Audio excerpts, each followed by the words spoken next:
श्री शिवाय नमस्तुभयम। दोस्तों, आप सभी लोग जानते हैं कि 8 जनवरी 2025 यानी बुधवार को पड़ रही है पौष मास की नवमी तिथि। और दोस्तों, यह वह तिथि है जो पौष मास में पड़ने वाली सबसे बड़ी तिथि है, क्योंकि यह बुधवार के दिन पड़ रही है और इसका बहुत ही बड़ा और विशेष महत्व होता है। पूज्य गुरु जी ने कहा है कि अगर कभी भी मौका लग जाए और पौष महीने की बुधवार नवमी तिथि को पड़ जाए तो आप लोगों को 7 हरे मूंग वाला उपाय तो अवश्य ही करना चाहिए। इन दोनों का संयोग बहुत ही कम आता है। इसी के साथ में गुरु जी ने अपनी शिव पुराण कथा में बताया है कि इस दिन आपको 7 हरे मूंग वाला उपाय तो आपको अवश्य ही करना चाहिए, क्योंकि ऐसा दिन पूरे साल में सिर्फ एक ही बार आता है। और दोस्तों, आप सभी लोग जानते हो कि बुधवार नवमी तिथि का अगर सबसे बड़ा कोई उपाय है तो वह 7 हरे मूंग वाला उपाय है। तो दोस्तों, बुधवार नवमी तिथि के दिन आप लोगों को इस 7 हरे मूंग वाला उपाय को जरूर करना है। बहुत सारे लोग होंगे जिन लोगों ने इस उपाय को ना किया हो, मतलब पूरा साल निकल गया, उन्होंने किसी भी दिन इस 7 हरे मूंग वाला उपाय को ना किया हो। पर दोस्तों, आपके पास एक आखिरी मौका बचा हुआ है, जो कि 8 जनवरी के दिन है। इस दिन आप लोगों को इस वाले उपाय को जरूर कर लेना है। भले ही आपने पूरे महीने भर इस उपाय को ना किया हो, पर अगर आपने इस पौष महीने के बुधवार नवमी तिथि के दिन अगर इस वाले उपाय को कर लिया तो आपको इस उपाय को करने का वह फल मिलेगा जिसकी आपने कभी कल्पना भी नहीं करी होगी। इसीलिए आप लोग इस वाले उपाय को एक बार जरूर कर लेना है, ताकि आप लोगों के हाथ से यह मौका ना जा सके और आपको इस उपाय को करने का फल मिल सके। दोस्तों, यह उपाय पंडित जी ने अपनी अभी की ही श्री शिव महापुराण की कथा में बताया है। जी, इस उपाय को आज हम आपको बहुत अच्छे से समझाने वाले हैं। इस वीडियो को देखने के बाद इस उपाय को समझने के लिए आपको कोई और वीडियो को देखने की जरूरत नहीं पड़ेगी। तो चलिए दोस्तों, उपाय को शुरू करते हैं। देखिए, यह इस पौष महीने के बुधवार नवमी तिथि के दिन यह इतना खास होता है, इतना महत्वपूर्ण होता है। देखा गया है कभी कभी बड़े बड़े पूजा पाठ अनुष्ठान से जो मनोकामना पूर्ण नहीं होते, वह पौष महीने की बुधवार नवमी तिथि के दिन एक छोटे से उपाय करने से ही आपकी मनोकामना पूर्ण हो जाती है। और बहुत सारे लोगों ने इस उपाय को किया भी है और उनको इस उपाय को करने का फल भी जरूर मिला है। अगर आप लोग भी इस उपाय को करना चाहते हैं तो आप इस उपाय को पहले अच्छे से समझ लेना, सुन लेना, उसके बाद करना। आपको इस उपाय का फल जरूर मिलेगा। और इस उपाय को कर लेने से आपके घर में चाहे किसी भी प्रकार की दुख और समस्या क्यों ना चल रही हो, आपको उसका कारण भी नहीं पता है कि भाई यह समस्या किस कारण से चल रही है। उसका कुछ भी कारण हो सकता है, जैसे पितृदोष हो सकता है या किसी भी तरह का मंगल दोष भी हो सकता है। तो इस दिन आप लोगों को यह वाला उपाय कर लेना है। यह एक ऐसा उपाय है जिस उपाय को अगर किसी विशेष दिन पर किया जाए तो भाई उस विशेष दिन का जो है वह तो हमें मिलता ही मिलता है। पर हमने उस दिन पर इस उपाय को किया है तो हमें उससे भी बड़ा फल मिलता है, और फल बहुत जल्दी मिलता है, क्योंकि आप इस उपाय को बहुत ही बड़े और विशेष दिन पर कर रहे हो। तो चलिए अब उपाय के बारे में बात करते हैं, लेकिन उससे पहले आप लोगों को यह जानना आवश्यक है कि आखिर यह उपाय किस समय करना है, किसको करना है और कैसे करना है। तो चलिए हम आगे आपको वीडियो में एक एक करके बता देते हैं। लेकिन उससे पहले अगर आप लोग हमारे चैनल पर पहली बार आए हैं या फिर मेरी आवाज आज पहली बार सुन रहे हैं तो हमारे चैनल को सब्सक्राइब जरूर कर लेना और इस वीडियो को लाइक करके कमेंट बॉक्स में श्री शिवाय नमस्तुभ्यम ओम नम शिवाय जरूर टाइप कर देना। तो दोस्तों, इस 7 हरे मूंग वाला उपाय को हमें इस बुधवार द्वितीया तिथि के दिन कैसे करना है, किसको करना है, किस समय करना है और कहां पर करना है, ये सारे सवालों के जवाब आपको इस वीडियो में मिल जाएंगे। और जो ये वीडियो देखेगा भाई, उसको 7 हरे मूंग वाला उपाय जरूर करना चाहिए, क्योंकि इस दिन एक हरे मूंग का भी बहुत ही बड़ा और विशेष महत्व होता है। और जब बात आ जाए 7 हरे मूंग वाला उपाय की, तो यह सोने पे सुहागा वाली बात हो जाती है और यह एक बहुत ही बड़ा उपाय हो जाता है इस बुधवार द्वितीया तिथि का। तो अब दोस्तों, इस 7 हरे मूंग वाला उपाय को आखिर करना किसको है, सबसे पहले हम लोग वह बात जान लेते हैं। तो देखो, घर की जो बड़ी माताएं बहनें होती हैं, उन माताओं बहनों में से कोई भी एक बड़ी माता बहन इस वाले उपाय को कर सकती है। और दोस्तों, अगर आप चाहें तो अपने घर में से सभी सदस्यों को भी इस उपाय को करवा सकते हैं।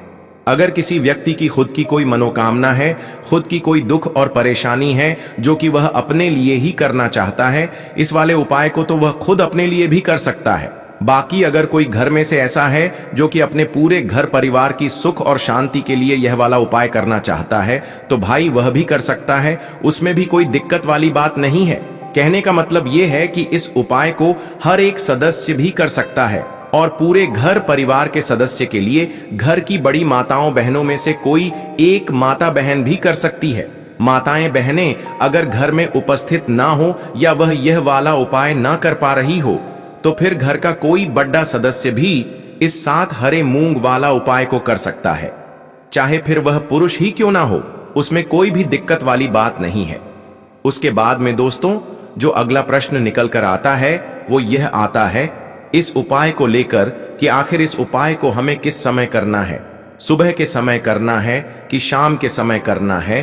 तो देखो, इस वाले उपाय को आप लोग सुबह के समय भी कर सकते हो और शाम के समय प्रदोष काल में भी कर सकते हो। अब अगर आप पूछो कि भाई सबसे उत्तम समय कौन सा रहेगा इस 7 हरे मूंग वाला उपाय को करने का, तो हम आपसे बस यही कहेंगे कि इस उपाय को आप सुबह के समय करेंगे तो ज्यादा बेहतर होगा। बाकी अगर प्रदोष काल शाम के समय भी करेंगे तो भी अच्छा होगा, उसमें कोई भी दिक्कत वाली बात नहीं है। तो अब दोस्तों जो अगली सबसे बड़ी और महत्वपूर्ण बात आती है वह यह आती है कि सुबह अगर हम उपाय को करेंगे तो हमें कितने बजे से लेकर कितने बजे तक के बीच में करना है, और शाम के समय प्रदोष काल में करेंगे तो हमें कितने बजे से लेकर कितने बजे के बीच में करना है। तो देखो, सुबह जितनी जल्दी हो सके आप उपाय को करने की कोशिश करना। बाकी अगर किसी कारणवश लेट भी हो जाओ, थोड़ी देर भी हो जाए, तो 10 या 11 बजे तक भी आप उपाय कर लेना, पर 12 बजे से ज्यादा देरी ना हो, ठीक है? इस बात का ध्यान रखना। उसके बाद में दोस्तों अगर शाम के समय प्रदोष काल की बात करें, प्रदोष काल का जो समय होता है वो शाम के 6 बजे से शुरू हो जाता है। मतलब शाम के 6 बजे से लेकर 7 बजे के बीच का जो समय होता है, ये समय प्रदोष काल का समय होता है।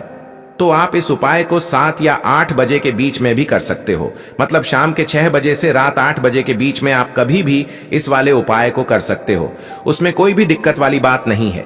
देखिए, पूज्य गुरु जी के अनुसार अगर आपके बच्चों का पढ़ाई लिखाई में मन नहीं लग रहा है, या फिर आपको धन की प्राप्ति नहीं हो पा रही है, या फिर आपके किसी भी कार्य में रुकावट आ रही है, सफल नहीं हो पा रहा है, तो आपको यह विशेष उपाय जरूर ही कर लेना चाहिए। चलिए दोस्तों, जान लेते हैं गुरुदेव द्वारा बताए गए पहले उपाय के बारे में। दोस्तों आप सभी जानते हैं कि यह जो बुधवार के दिन पड़ी है, इसीलिए आपको हरे मूंग का यह चमत्कारिक उपाय करना चाहिए। तो देखिए दोस्तों, इस उपाय के लिए सबसे पहले आपको मात्र एक लोटा शुद्ध जल लेना है तांबे के पात्र के अंदर, और यह जो जल है विशेषकर आपको अपने की किचन से ही लेना है। आपके किचन में चाहे मटका रखा हुआ हो, फ्रिज रखा हुआ हो, चाहे आप बाल्टी में जल रखते हैं, जहां भी आप जल रखते हैं वहीं से आपको यह जल लेना है। फिर इसी के साथ में आपको साबुत हरे मूंग के दाने लेने हैं। इसी प्रकार से आपको साबुत हरे मूंग के दाने लेने हैं, और आपको मात्र 7 हरे मूंग के दाने लेने हैं, यानी कि आपको 7 हरे मूंग लेने हैं। फिर इसी के साथ में आपको एक दीपक ले लेना है। दीपक आप तो मिट्टी का भी ले सकते हैं, या फिर आप शुद्ध आटा मनकर उसका भी तैयार कर सकते हैं, लेकिन इस दीपक में विशेषकर आपको गोल रुई की बाती का प्रयोग करना है, और विशेषकर आपको इस दीपक के अंदर शुद्ध देसी घी का ही प्रयोग करना होगा। अब इसी के साथ में आपको मात्र एक साबुत हरी इलायची भी लेनी होगी। अब देखिए, आपको यह जो चारों ही सामग्रियां हैं, इन्हें सीधे लेकर के पहुंच जाना है। भगवान शिव के मंदिर में गुरुदेव ने बताया है कि यह जो उपाय है आप सुबह से लेकर के शाम तक किसी भी समय में कर सकते हैं। देखिए, शिव मंदिर पहुंचने के बाद सबसे पहले तो आपको दक्षिण दिशा में बैठ जाना है और उत्तर दिशा में आपको अपना मुख कर लेना है। लेकिन शिवालय में भीड़ है, तो फिर आप किसी भी दिशा में बैठ करके इस उपाय को कर सकते हैं। अब देखिए, मंदिर पहुंचने के बाद सबसे पहले तो आप जो एक दीपक लेकर के गए थे, इसे आपको भगवान शिव की शिवलिंग के पास में ही प्रज्वलित कर देना है, और आपको लगातार श्री शिवाय आपको उस जलते हुए दीपक के अंदर ही डाल देनी है। देखिए, हरी इलायची जो है वह माता लक्ष्मी को बहुत अधिक प्रिय होती है, और साथ ही साथ जो हरी इलायची है वह भगवान गणेश को भी बहुत अत्यधिक प्रिय होती है। इसीलिए यह हरी इलायची हमें धन की प्राप्ति भी करवाने वाली है, और साथ ही साथ हमारे बच्चों के बुद्धि, ज्ञान और विवेक में भी वृद्धि करने वाली है। तो देखिए, सबसे पहले आपको दीपक प्रज्वलित करके उसमें हरी इलायची डाल देनी है।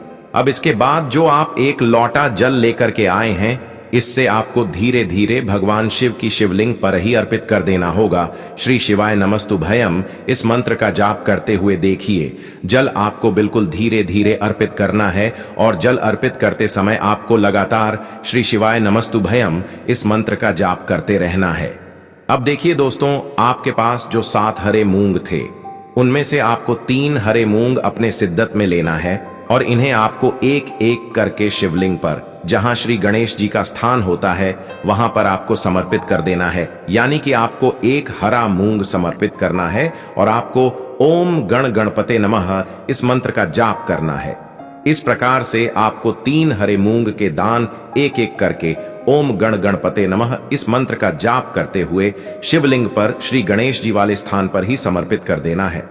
अब देखिए दोस्तों, आपके पास अभी भी 4 हरे मूंग के दाने और बचे हुए हैं, तो इनमें से आपको 3 हरे मूंग के दाने भगवान शिव के शिवलिंग पर ही अर्पित कर देने हैं और आपको श्री शिवाय नमस्तुभयम इस मंत्र का लगातार जाप करते रहना है। अब देखिए दोस्तों, इसके बाद आपके पास जो अंतिम और 7वां हराम अंग बचा हुआ है, इससे आपको शिवलिंग के सामने जो नंदी महाराज होते हैं और उनका जो पैर उठा हुआ होता है, वहीं पर आपको यह अंतिम और 7वां हरा मूंग भी समर्पित कर देना है। इसके बाद अंत में आपको शिवलिंग के सामने बैठकर आपके जीवन में जो भी समस्याएं चल रही हैं, जो भी आपके जीवन में रुकावटें उत्पन्न हो रही हैं, आपके जो भी कार्य असफल हो रहे हैं, या फिर यदि आप अपने व्यापार में, अपनी नौकरी में तरक्की प्राप्त करना चाहते हैं, आप धन प्राप्ति के नए नए मार्ग अपने जीवन में बढ़ाना चाहते हैं, या फिर यदि यह उपाय आप अपने बच्चों के बुद्धि, ज्ञान और विवेक के लिए कर रहे हैं, जिस भी प्रकार की आपके जीवन में समस्या चल रही है, उन्हें दूर करने के लिए आपको महादेव से प्रार्थना कर लेनी है और साथ ही साथ आपको भगवान गणेश से भी प्रार्थना कर लेनी है। गुरुदेव ने बताया है, जो भी व्यक्ति इस प्रकार से चमत्कारिक उपाय कर लेता है, तो उसके जीवन की सारी समस्याएं भगवान शिव और भगवान गणेश की कृपा से दूर होती हैं। अब दोस्तों, इसके बाद हम जान लेते हैं गुरुदेव द्वारा बताए गए दूसरे खास और चमत्कारिक उपाय के बारे में। देखिए दोस्तों, आप सभी जानते हैं कि कल है मार्गशीर्ष महीने की द्वितीया तिथि। तो देखिए दोस्तों, इस उपाय को करने के लिए सबसे पहले तो आपको एक दीपक लेना होगा। दीपक यदि आप चाहें तो मिट्टी का भी ले सकते हैं, और यदि आप चाहें तो अपने ही घर पर शुद्ध आटा मनकर उसका भी एक दीपक तैयार कर सकते हैं। अब देखिए, इस दीपक में विशेषकर आपको शुद्ध घी का प्रयोग करना है और साथ ही साथ इस दीपक में आपको लंबी रुई की बाती का प्रयोग करना है। ध्यान रखिए दोस्तों, लंबी रुई की बाती का प्रयोग हम लोग अपने जीवन में धन प्राप्ति के लिए करते हैं, वंश में वृद्धि के लिए करते हैं, व्यापार में वृद्धि के लिए करते हैं। जिन भी कार्यों में हमें असफलता की प्राप्ति हो रही है, या फिर जिन भी कार्यों में हमें तरक्की प्राप्त नहीं हो पा रही है, उन कार्यों में हम सफलता प्राप्ति के लिए करते हैं। तो इसीलिए आपको इस दीपक में लंबी रुकी बाती का प्रयोग करना है। फिर इसी के साथ में आपको लेना है मात्र थोड़ी सी पीसी हुई शुद्ध हल्दी, यानी कि आपको मात्र एक चुटकी हल्दी लेनी है। अब देखिए दोस्तों, मात्र आपको जो दोनों ही सामग्री है, इन्हें आपको अपने घर के मंदिर में लेकर के पहुंच जाना है। अब देखिए, घर के मंदिर में पहुंचने के बाद आपको सबसे पहले एक कार्य करना है। आपके घर में यदि माता रानी की फोटो है या फिर माता रानी की प्रतिमा है, उनके सामने आपको बैठ जाना है। अगर आपके मंदिर में मां दुर्गा की प्रतिमा है तो उनके सामने आपको बैठ जाना है। यदि आपके मंदिर में माता पार्वती की प्रतिमा है तो उनके सामने आपको बैठ जाना है, या फिर माता सरस्वती की प्रतिमा तो उनके सामने आपको बैठ जाना है, या फिर मां लक्ष्मी की प्रतिमा है तो उनके सामने आपको बैठ जाना है, या फिर आपकी कुलदेवी की भी प्रतिमा है तो उनके सामने आपको बैठ जाना है। यानी कि आपको किसी भी देवी के स्वरूप के सामने बैठ जाना है अपने घर के मंदिर में। अब देखिए, इसके बाद आप जो हल्दी लेकर के आए थे, इस हल्दी में आपको थोड़ा सा शुद्ध जल मिलाना है। अगर जल है तो आप जल मिला लीजिए, या फिर यदि आपके पास गंगा जल है तो आप गंगा जल भी इस हल्दी के अंदर मिला सकते हैं। यानी कि आपको हल्दी का एक लेप तैयार कर लेना है। अब आप अपने घर के मंदिर में एक साइड में इस हल्दी के लेप से आपको ऐप बना देना है। देखिए, आपको अपने सीधे हाथ की जो चीटी उंगली के पास वाली उंगली होती है, अनामिका उंगली, उसमें हल्दी का लेप लेना है और इसी से आपको अपने घर के मंदिर में एम का निर्माण करना है। इसी प्रकार से आपको ए का निर्माण करना है और इस एम की आपको, जो आपके पास दीपक था, इस दीपक से आपको इस एम की आरती उतार है।